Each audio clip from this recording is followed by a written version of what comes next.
Ladies and gentlemen, Primetime CP23 here, back with another Diablo 3 build guide video. Today, we're going to be talking about a build I never thought I would be talking about.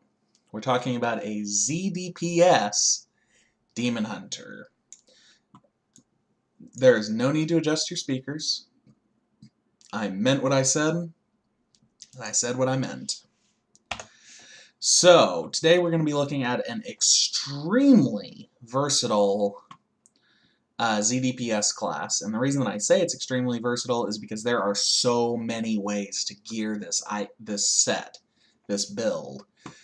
So the keys here, you need 4 pieces of the Unhallowed Essence set, you need 2 pieces of the Embodiment of the Marauders set, and personally I chose to wear the helm and the pants of Marauders because that's what I had Ancient and Primal.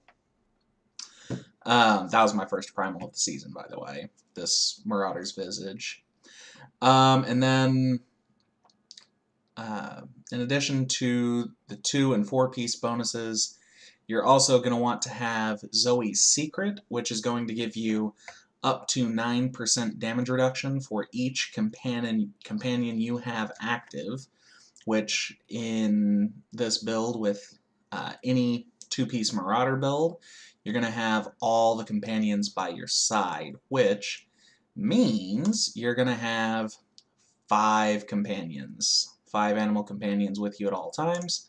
That's up to 45% increased damage reduction.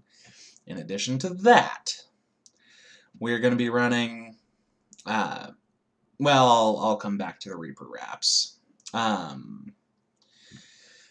So again, part of what makes this so versatile is the amount of different items you can swap in and out. Really, the only key components are the 2-piece Marauders, the 4-piece Unhallowed Essence, and the Zoe's Secret belt. Other than that, there's a lot of flexibility.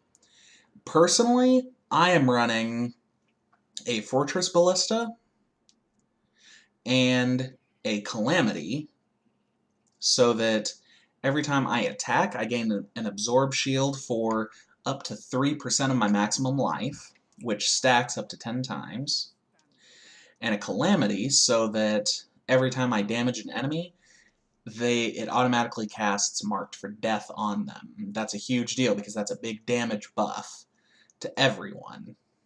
And then I'm running Wraps of Clarity, so that my hatred generators reduce my damage taken by 32% for up to 5 seconds. I'm using Raycor's Glass of Life, or Rakoff's Glass of Life, so that enemies I kill have a 4% additional chance to drop a health globe, with an esoteric alteration in there. I'm running a Oculus Ring with an Ice Blink, and I'm running an Obsidian Ring of the Zodiac with a Gem of Efficacious Toxin in it. And don't actually pay attention to that Gem of Ease. That's not important. You can, that's just more experience. That's what that is for. Higher Paragon levels. You know how it goes. And then in the cube, I've got a Dawn to reduce the cooldown of Vengeance by 65%. Got an Aquila Cuirass to give me a 50% damage buff most of the time. It's not always up because you're spending a lot of resource in this build, but we'll get back to that in a minute. And an Elusive Ring. Now, ideally, the Elusive Ring, as you can see, every time you cast Vault, you're going to gain 60% damage reduction. So, just for giggles, well, no, I better go over. You need to stay on track, stay focused. So, ideally, instead of a Dawn in the cube, you're going to have Odyssey's End, which you can see here. Enemies snared by your entangling shot take 25% increased damage from all sources. Personally, I do not have an Odyssey's End yet this season. So, because of that, that is what makes this a zDPS class. That's what makes it still viable, is that in addition to all of the CC that you're doing, you're also buffing the damage of what's being done to the enemies, which we'll talk about in a few minutes. As for your skills, we've got Entangling Shot with the Chain Gang rune, so that when it hits an enemy, the enemy is slowed and it chains enemies together. We're using Multi-Shot with the Wind Chill rune, so that enemies hit are chilled. They take an additional 8% damage and can, or I'm sorry, excuse me, I misspoke. Enemies hit have a chance to, are chilled and have an 8% increased critical hit chance. We're using Vengeance with the From the Shadows rune, so that you summon allies that attack for 100%, 120% weapon damage as cold, which is not important, but they freeze enemies for 3 seconds. So we're doing a lot of freezing, a lot of CC. And we've got Vault with the Tumble rune, so that we can vault all around the map. Sentry with the Guardian Turret rune.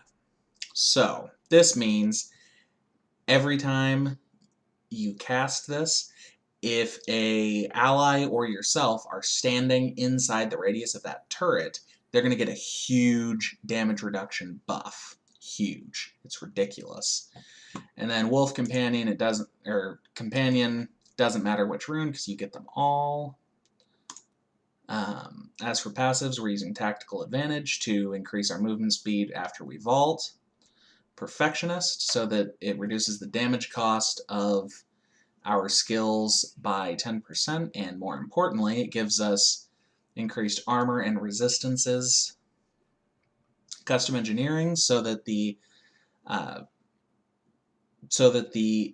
duration of our sentry lasts a lot longer, and we get a third,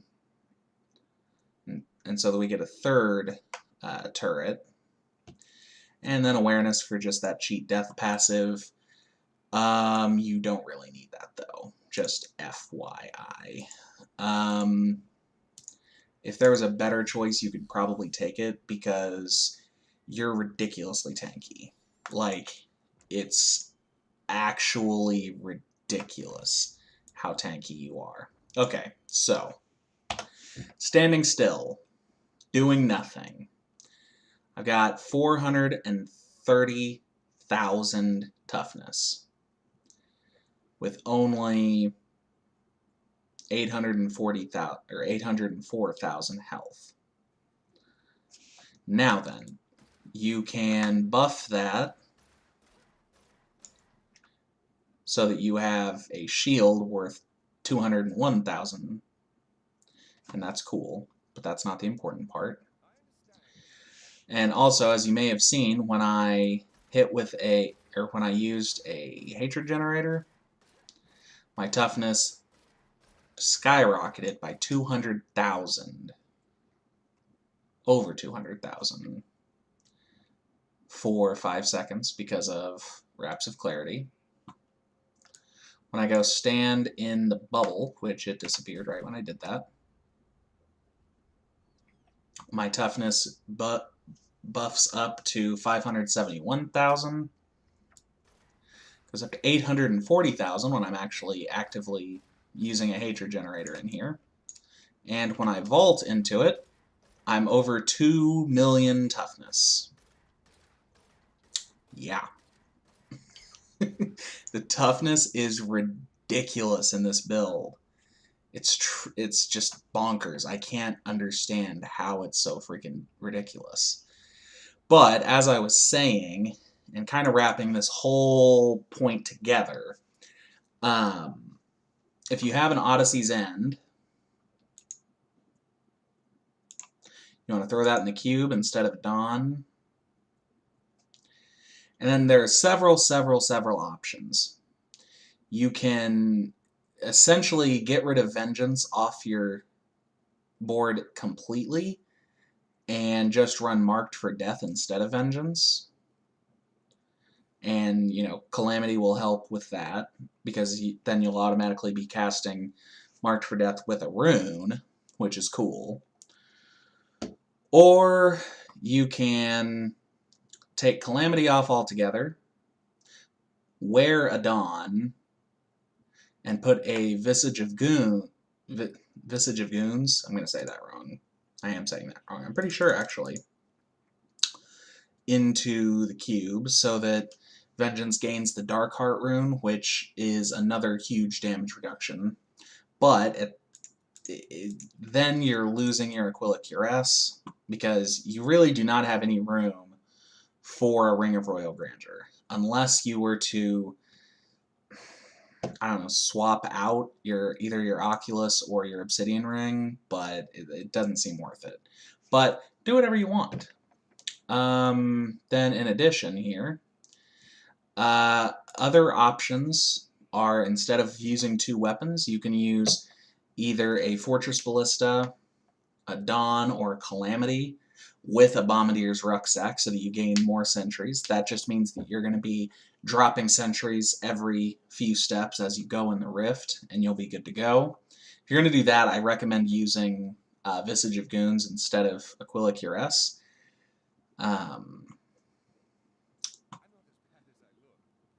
But yeah, it is truly astonishing how many options there are. I mean, you can swap it if you're just feeling plenty tanky and you don't feel like you need that extra 200,000 toughness.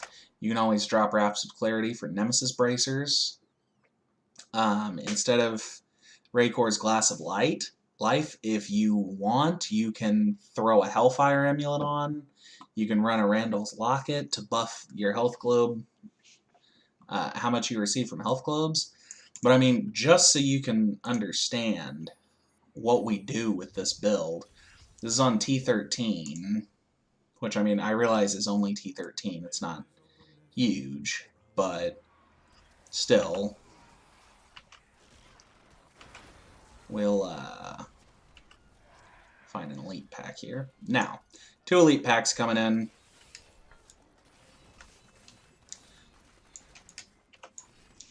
I can just stand here all day.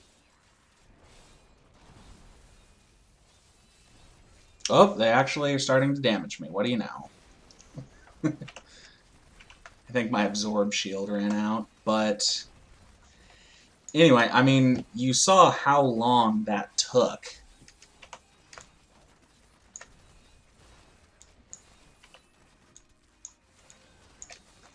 Over 200 million, or over 2 million, nothing is really even harming us. So, I mean, that's the thing. This kind of gives you an idea, and this is literally just standing here. This is not, and you're not going to be just standing still. You're going to be actually moving around. You're going to be looking around for enemies. And this is kind of the playstyle. You just kind of want to move around, hit with some multi-shots so that you're getting Marked for Death cast on everything, and so that you are actively CCing enemies. And like I said, there's just so many ways to play this build. It's just ridiculous. One thing that we did test, though, is your damage bonus does not stack, or your damage reduction bonus does not stack when you're standing inside. Like, if you're standing inside of 2 turrets, that damage buff does not stack, which is pretty important to note. So, anyway, ladies and gentlemen, I think I'm going to go ahead and end this video right here. I really hope you enjoyed this video. I realize there wasn't very much gameplay here, but let me show you what my friend Jamie and I have been able to do. And I'll show you the build that he's running as well. So he's running the Necromancer with the Trag'oul's Corpse Lance build. Um, again, he's got good gear. It's not optimized. It's not perfect gear by any means. And I mean, same thing with his gems. He's got good gems, not great gems. We are both in the Paragon 600 range. And we cleared an 80 together. We literally, neither one of us died. The only reason that it took 13 minutes and 15 seconds is because that's how long it takes with this build, with that Corpse Lance build. Because you're waiting on a cooldown constantly before you can kill anything. So tonight, I think we're going to get on. I think we're going to try and push even higher. If we start doing anything crazy, I will make sure to record it so that we can post that later on. And ladies and gentlemen, I think that's going to do it. I really hope you've enjoyed this video. I hope that this has kind of inspired you to try out a new build. And ladies and gentlemen, most importantly, until next time, this is Primetime CP23, and I'm out.